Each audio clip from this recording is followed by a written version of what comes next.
The Paper Bag Princess. Story by Robert Munsch. Art by Michael Marchenko. So, right off the bat, I've got an award that says Classic Munch. And this young lady is jumping with joy, a kind of freedom that I look at and I think, man, I need to work that kind of joy into my day more often because she's really happy. I don't know how he managed to get an award, however, called Classic Munch. That's almost like me giving myself an award called Classic Ragamuffin. But there it is. It's worked. Also, his name, Robert. For some reason, kids love Robert. They go with Bob. Bob Munch. Munch, like munch on a Snickers bar. Honestly, that's one of the worst or most awesome teacher names you can come up with. The Paper Bag Princess. And it shows that it was first written in 1980. And that's significant for me because that's when I came to the United States. It's a long time ago. It was then redesigned. The cover was redesigned in 1995, which means 15 years later, it was still current. And it was still actually popular because they were able to pay another designer, her name is Cheryl Shapiro, to actually set the book up to print it again. That was done in 1995. And the details show that this is the 62nd printing of the book done in March 2010, which at this reading was 16 years ago. The dedication is to Elizabeth, and she seems like quite a character just looking at her. I did a little research about why Elizabeth, who was Elizabeth, and we'll find out at the end. Elizabeth was a beautiful princess. She lived in a castle and had expensive princess clothes. She was going to marry a prince named Ronald. Now take a look at this. We've got hearts fully surrounding Elizabeth's head. She is smitten, okay? She is starstruck, in love with this guy. He is giving her his back.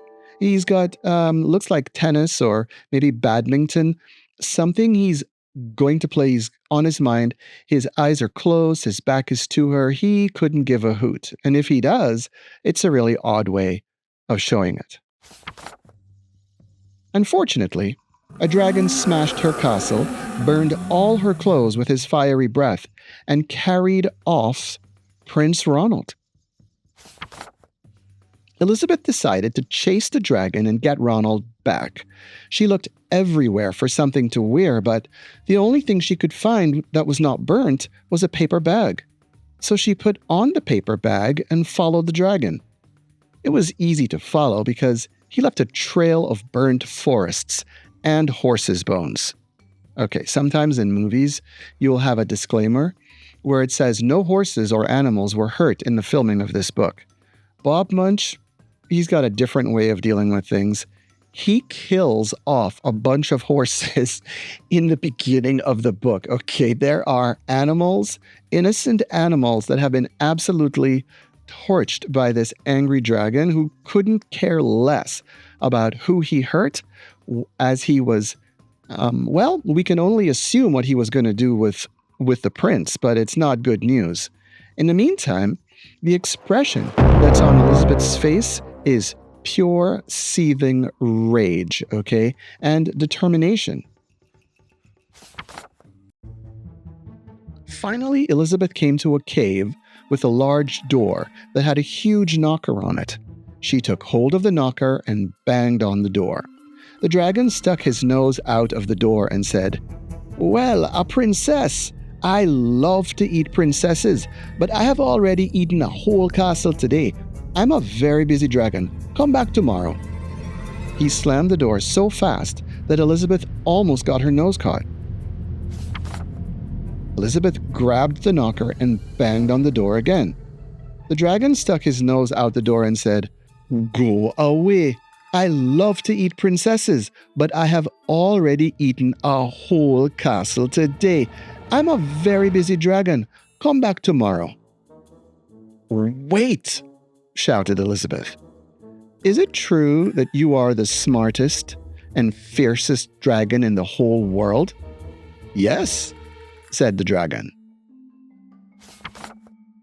Is it true, said Elizabeth, that you can burn up 10 forests with your fiery breath? Oh, yes, said the dragon, and he took a huge, deep breath and breathed out so much fire that he burnt up 50 forests. Again, I mean, what's going on here? All right, we've got climate change, the Earth's heating up, weather is extreme, carbon in the atmosphere, and just to show that he is strong and able, this dragon, who quite frankly is not likable despite his adorable Jamaican accent, this dragon is deplorable. He has just destroyed 50 forests to make a point. Fantastic, said Elizabeth. And the dragon took another huge breath and breathed out so much fire that he burnt up 100 forests. Magnificent, said Elizabeth. And the dragon took another huge breath, but this time nothing came out. The dragon didn't even have enough fire left to cook a meatball. Elizabeth said, "Dragon, is it true that you can fly around the world in just 10 seconds? Why, yes, said the dragon, and jumped up and flew all the way around the world in just 10 seconds. He was very tired when he got back, but Elizabeth shouted, "Fantastic! Do it again!" So the dragon jumped up and flew around the whole world in just 20 seconds. When he got back, he was too tired to talk, and he lay down and went straight to sleep.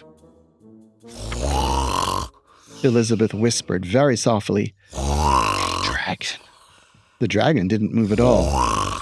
She lifted up the dragon's ear and put her head right inside. She shouted as loud as she could, "Hey, dragon!" The dragon was so tired he didn't even move. Elizabeth walked right over to the dragon and opened the door to the cave. There was Prince Ronald. He looked at her and said, "Elizabeth, you are a mess. You smell like ashes, your hair is all tangled, and you're wearing a dirty old paper bag. Come back when you are dressed like a real princess."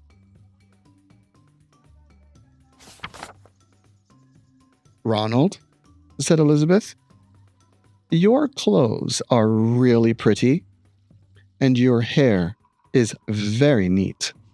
You look like a real prince, but you are a bum." They didn't get married after all.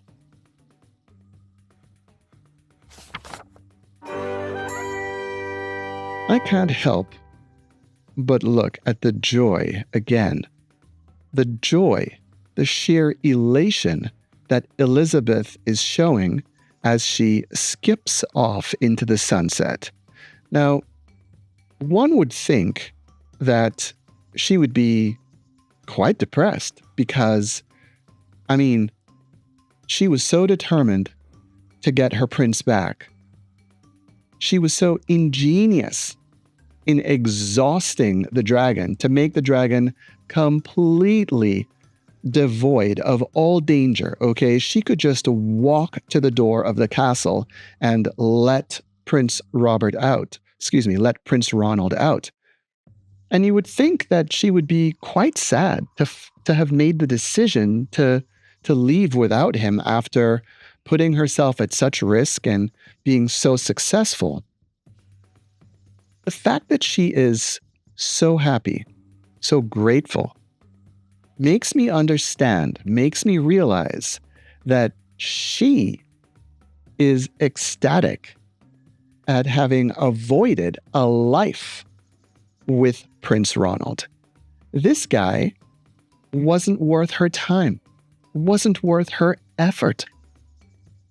definitely was not worth her joy. She made the decision on the spot that the fact that he would not be grateful for having been rescued from a dragon that no doubt had planned on eating him, the fact that he was so critical of her in a negative way, attacking her hair, her clothes, her appearance, that he was more concerned about how she looked than all the genius and dedication and perseverance that she had to bring to this situation. She realized, you know what? I want to have nothing to do with this guy at all. And instead of being sad, was excited that she had avoided such travesty. Well, I have to tell you that I understood that Robert Munsch had written many, many books. By this time, he's either 80 or 81 years old, and I can only hope that he is having as much joy in his day as this final illustration of Elizabeth shows. But I found out about Elizabeth because the dedication was to Elizabeth and the main character was Elizabeth. And I thought, well, why? It turns out that he had worked in a daycare and he met a 4-year-old girl named Elizabeth who had such spunk and such attitude that he dedicated his book to her. He based his main character on the defiance and the energy that he thought she exhibited. The way that this little girl acted at age 4 inspired the creation of this character. And he had a principle that if someone inspired him to write a book, to be a character in his book, that he would name the character after them. And so I can only hope that one day you happen to be so strong in your character, so completely devoted to your principles and your values, that not only will you fight and stand up for yourself the way that Elizabeth did, but that you could impress someone to name a character after you. I loved this book. I love sharing it with you. And you know what? I'm going to read it again. Bye.